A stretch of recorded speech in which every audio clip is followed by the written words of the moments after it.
So our final question is, again, this is directed to the both of you. Is there anything in either of your careers that you would go back and do differently?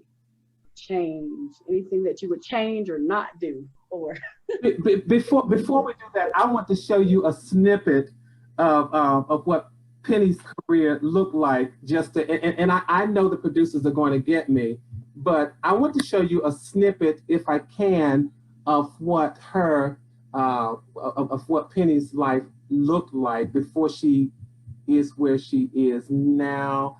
I want to get there. I want to share this because I celebrate my friend, and as I've been saying, she was on TV and this is what she was doing. I want to show you what that looked like. Seeing families in crisis, I know exactly what they're facing. I have been there. From a life of hardship, I was able to build a lifetime of experience. Now, after years of serving on the bench, I use the law to fight for families. It's not only about verdict, it's about solution. It's about the compassion and the mercy that justice requires. I'm Judge Penny Brown Reynolds, and in my court, family comes first. yes. I just wanted to share that. Can you all, let's talk to followers and virtual book club members, can you all give it up for my friend? Did you all hear me introduce her and say that she was an Emmy nominee? But that's just a part of what her past has looked like. So Penny, go to the question now that I put you on the spot. Anything in your past that you would do differently, my friend? I don't know if I would have all of these degrees that I have. Okay. As it's amazing that I spent a lot of time. I came out of poverty, as I alluded to in the opening of the show that I wrote. I've had a lifetime of heartaches and hardships. And I think I spent a great deal of time trying to prove my worth. Wow. And we grew up being told that if you got your education, nobody could take that away from you. And so here I am at my age, knocking on 60's door, getting a PhD. I've been in school almost 15 years of my life. I have 2 terminal degrees, master's degree. I've gone and completed, got a certificate from Harvard. I mean, it's just, I think that if I had to go back 30 years, I would say, you know what? You don't have to prove anything to anyone. Now, I do believe that education is the key. And I think the last part of my life is going to be spent trying to tell people the truth in an effort to bring us together. And so let's make clear on that. If we're going to speak truth, let's do it to educate, to empower, and then to bring everyone together, all under the love of God. And so that's my only one. I don't know about you. Would you go through law school and all of that again? I probably, I don't know that I would go through law school, Penny, but you just reminded me of something. And I remember we became friends for so many reasons. And I think one of the reasons is our commonality. And so I knew how you grew up. I knew your story because you trusted me enough to share that with me, your growing up. And the same way with me, how I grew up in poverty. And I trusted you enough to share that with you. And somewhere along our journey, we get caught up in doing things to not just prove to ourselves, but to prove to other people. Yeah. So whatever I had to do again in my past, I would do it, but I would do it from a different perspective and from a different vantage point. I wouldn't do it to prove to anybody that I could do it. I would do it totally because I wanted to do it. I would do it totally because I knew that God had given me the ability and the capacity to do it. And it would be first and foremost as an honor to Him. So I would redo some purposes for what I did. Yeah. Oh, I love that. See, at my age now to be getting this PhD, there is a difference between Absolutely. doing it now and doing it before. Because there is a heavy burden of navigating your life and occupying spaces in order to prove your worth. But when you finally come into oneness with yourself, finding who you are, because you know whose you are, there is nothing, it's like the lightest thing in the world. This is what I've been waiting on. And so you're right. Maybe I would do it, but for different reasons. Yeah. Because I'm doing it now and I'm doing it for the right reasons. Thank you. I like that. Yeah. So guys, I know I said it was the last question, but your dear friend and classmate snuck in a question, and I did want to honor her question and ask you. This is for Judge Penny. Sonia Bailey says, have you ever considered running for public office? Why or why not?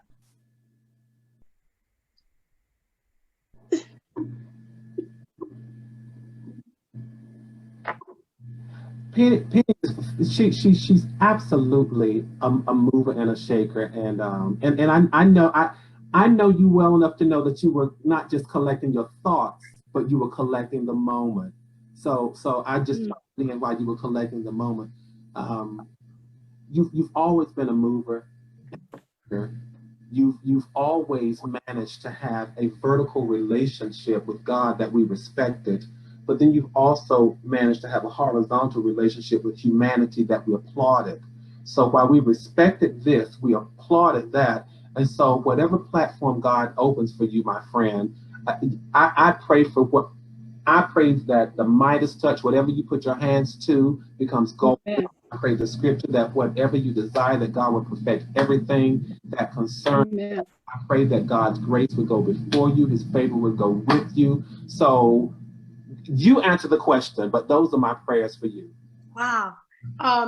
My dear friend Sonia, I stayed trapped in a cocoon of being and doing what I thought I needed to do.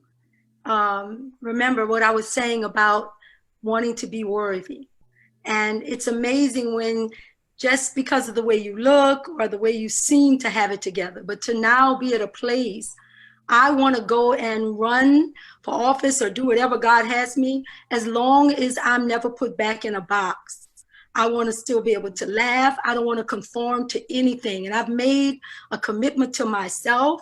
People will have to accept me just as I am. I am very blunt with how I say things. I've reconciled, I'm a person, this is my little saying, I'll leave you all with this about my past. My past was for life lessons, not for a life sentence.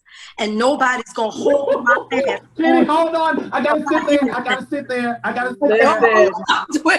No, we've got to dissect that a little bit. That was good. Lessons, not a life sentence. You all listen, put that in the comments. I'm going to need to remember that. I will not be held hostage by anybody with a life sentence tied to what my life was, what I used to be.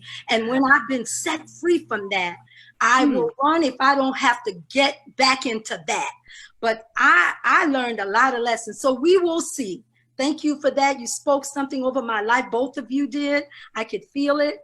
But we will wait and see. So if the world is willing to take me as I am, and when they try to bring something, I will stand flat-footed and say, that was my life lesson. That was not my life. Sorry, you will not hold me to anything about what I used to be, what I used to think.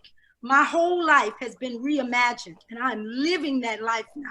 So we will see how it goes. Public service, the job will have to call me as opposed to me going after it. But I will do what God calls me to do. And if God calls me, as long as you and Gregory will come and be with me, how about that? Listen, you know when you started the foundation, got ready to go on the show, I left here. Down there, that's right. I will be there. Penny, I love what you so eloquently said, my friend, though. Whatever I do, I want to be outside of the box. I have a new book that's coming out.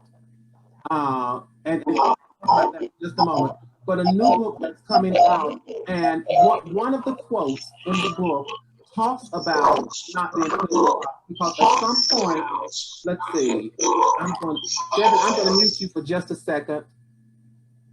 Okay, you're clear now. You're clear. But one of the things that I talk about, even in the book, Penny, is that Live outside of the box for as long as you can, because we will be in a box soon enough. That's right. Yeah, live outside. If you ain't heard no, and I know. Listen, I'm minded in English, so I got the mastery of the language. But if you ain't hurt nobody else, if you ain't offending nobody else, if you're not bringing repercussions of negativity on anybody else, live outside of the box for as long as you can, because you will be in one soon enough. And don't put anything in the box. Devin, go ahead. Okay. Listen, my apologies. My laptop was having some kind of weird technical difficulty. We're good. I apologize. You know, we have to do.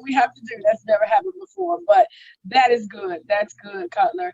So I'm done. I can close out my part, and right before Cutler closes us out, but I will say that for all our VBC members, please, as always, go to gbc.com. So I'm sorry, www.gbcutler.com, and get one of the books that we've either gone over so far, or anything that might be coming up soon. We have the book that we're currently on. We don't always get it right the first time. Lessons for the Next Generation, or the book we started out with, I believe, what was that, in April or March? Yes. When I'm overwhelmed, how to handle life at its most intense moments.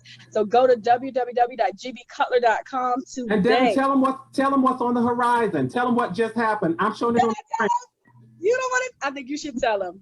Listen, you guys, let me tell you something. My absolute favorite book just dropped, ironically, on June 16th, which was Cutler's birthday. And that was the night that we had our big celebration, and we didn't even know on the 16th, but look at God. Let me tell you, Billboards to Better. Go ahead and finish the title, because I can't see it. Billboards to Better. Billboards to Better. 366 daily sources of motivation and inspiration along the highway of life. Amen. I am so excited about this. Wait, Lord have mercy. That's all right. That's my little nephew. That's fine. So yes, I'm so excited. Listen, virtual book club members, if you are as excited as I am about this book release, come on and text in the comments on live and show some hearts for our very own Gregory Brad Cutler on his newly released book. And I want you guys to go to Amazon.com today and go ahead and grab that book. Mine is on the way. Juan ordered his first. And then he beat me to it. Y'all know how I feel about that, but that's okay. That's my triplet. But our book is on the way. Don't delay. Go ahead right now and go to Amazon.com. Type in Gregory Brad Cutler, and you will see it right there. Billboards to Better. And you guys, you know, those quotes are going to bless your life, because these are some of the quotes that he shares with us on a weekly basis. And I know they bless my life. They certainly bless my life, and I know it'll bless yours. So go ahead and check that out. And it's on you, Cutler. You can go ahead. Thank you so much, Judge Penny. You have been a godsend, amazing. You definitely black. My son is choking. Can you choke quietly?